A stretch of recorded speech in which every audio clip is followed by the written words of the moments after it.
लोग कहते हैं अंधेरा भाग गया, मूर्ख बात है। अंधेरा कभी भागते ही नहीं है। उजाला आता है, अंधेरा थोड़ा छिप जाता है, और उजाला जाते ही अंधेरा फिर आ जाता है। अगर वो भागेगा तो लौट के क्यों आएगा। काम और राम भी ऐसे ही है। काम बहुत चतुर आदमी है, इसने अपना नाम इतना मिलता जुलता रखा है ताकि राम के धोखे मुझे पकड़ लें, मैं काम। और हर जिंदगी में किसी भी पहलू में दोनों पहलू रहते हैं। दिन है तो रात है, सुख है तो दुख है, पाप है तो पुण्य है, शुभ है तो अशुभ है, धर्म है तो अधर्म है, सत्य है तो असत्य है, अपवित्रता है तो पवित्रता है, शौच है तो अशौच है। उसी प्रकार राम है तो काम है। आपके प्रश्न पर फोकस कि काम और राम दोनों एक साथ रहते हैं। कई बार आपने कहा द्वंदात्मक बुद्धि होती है। राम को याद करते काम सताई देता है, और काम को याद करते राम का स्मरण आता है। काम की घृणा में राम का प्रकट उत्सव होता है, और राम में स्थिर न होने पर काम का भाव प्रकट होता है। सीधा सा सिद्धांत है, आपकी बुद्धि द्वैत में है, अद्वैत में नहीं है। जिस दिन आप अद्वैत में हो जाएंगे, एकाकार हो जाएंगे, उस दिन तुम्हें काम में भी राम दिखाई देगा। अभी अगर आप निर्णय कर पा रहे हैं कि ये काम है और ये राम है, ये वासना है, ये उपासना है। और हम तो कई बच्चों के माइंड को जब पढ़ते हैं तो कई बच्चे ऐसी बुद्धि के होते थे कि भगवान की मूर्तियों में भी वासना देख लेते हैं जब पढ़ते हैं। ये बहुत विचित्र बात है, और ये आपको सुनकर आश्चर्य लगेगा। कई बच्चे तो वहां पूजा में बैठे बैठे भी वासनाओं के चलचित्र दिमाग में भर लेते हैं, और वो दिमाग में कौतूहल करते हैं। तो शायद इसी से जुड़ा आपका प्रश्न है, उस पर हमारा सिर्फ और सिर्फ यही कहना है कि अभी ना आपने काम को समझा ना राम को समझा। अभी दोनों को मिक्स मैच करके आप जी रहे हो। जिस दिन एकाकार हो जाओगे, आपको काम में भी राम दिखाई पड़ेगा। अब फिर कहोगे आप कि हम ये मानने वाले नहीं हैं, भगवान की पूजा करते हैं तो काम ध्यान आता है, और काम में भी कई बार राम ध्यान आता है। इसका मतलब तुम्हारी बुद्धि अभी चंचल है, बुद्धि स्थिर नहीं है। कभी तुम जो है सूर्य उपासना करना चाह रहे हो, कभी चंद्र उपासना करना चाह रहे हो। कभी तुम कामनी की कंचन काया में फंसना चाह रहे हो, कभी कामनी की कंचन काया को त्याग करके कंचन रूपी मोहन माधव के चक्कर में फंसना चाह रहे हो। ये दोनों द्वैत की बुद्धि ही आप साधना में हो, और साधना का पहला रोड़ा यही होता है जिसको आप अभी वर्तमान में झेल रहे हो। इससे निकलने का एक ही उपाय है कि काम में पहले इतने डूबो को काम से घृणा हो जाए, फिर राम में तुम्हें डूबने की जरूरत नहीं है। सूत्र बहुत प्यारा है। एक सज्जन ने हमसे दशहरा को कहा कि अंदर के बुराई रूपी रावण को मारिए महाराज। हमने तुरंत टोका, क्षमा करना, हम बहुत उल्टे आदमी हैं, हम रावण को मारने का प्रयत्न नहीं करते, और रावण को मारना भी नहीं चाहिए। ये रावण को मारने का जितना कोशिश लोग करते हैं वो हमेशा फेल होते हैं, 100% फेल होते हैं। जो कहते भीतर की बुराई को मारो, बुराई रूपी रावण को मारो, वो आदमी हमेशा फेल होता है। हम इसके पक्षधर नहीं है कि तुम रावण को मारो। तुम एक काम करो, तुम पहले राम को जगाओ, रावण अपने आप मर जाएगा।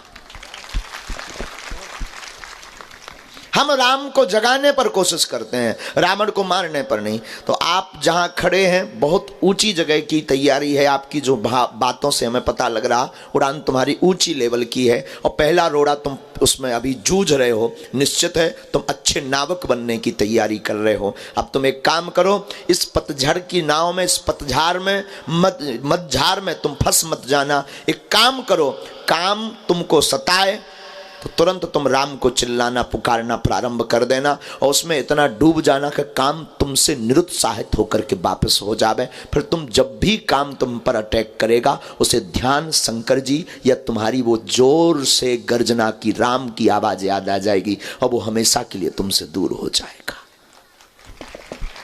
तो अद्वैत बुद्धि बनाओ। अभी आप द्वैत बुद्धि में हो, तो आपका जो निज अनुभव है बहुत अच्छा अनुभव है, कोई बुरी बात नहीं है, होना भी चाहिए। क्योंकि भगवान ने प्रकृति बनाई है तन बनाया है, इंद्रियां दी हैं, तो स्वभाववश वो अपना खेल खेलेंगी।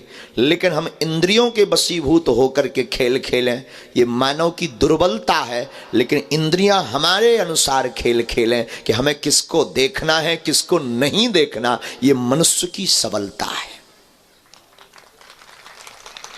तो अभी आप फोकस, आपका control your body language and आपके मस्तिष्क का कंट्रोल, इंद्रियों का कंट्रोल अभी है नहीं, अनकंट्रोल है। अभी आप जिस दिशा में बह जाता है आप उसी दिशा में चल पड़ते हो। अभी मन तुमको चला रहा, थोड़ा सा भीतर घुसने का प्रवेश करना। एक सूत्र के साथ ये प्रश्न तुम्हारा पूर्ण होगा। मैं भीतर गया, मैं भीतर गया, मैं भी तर गया।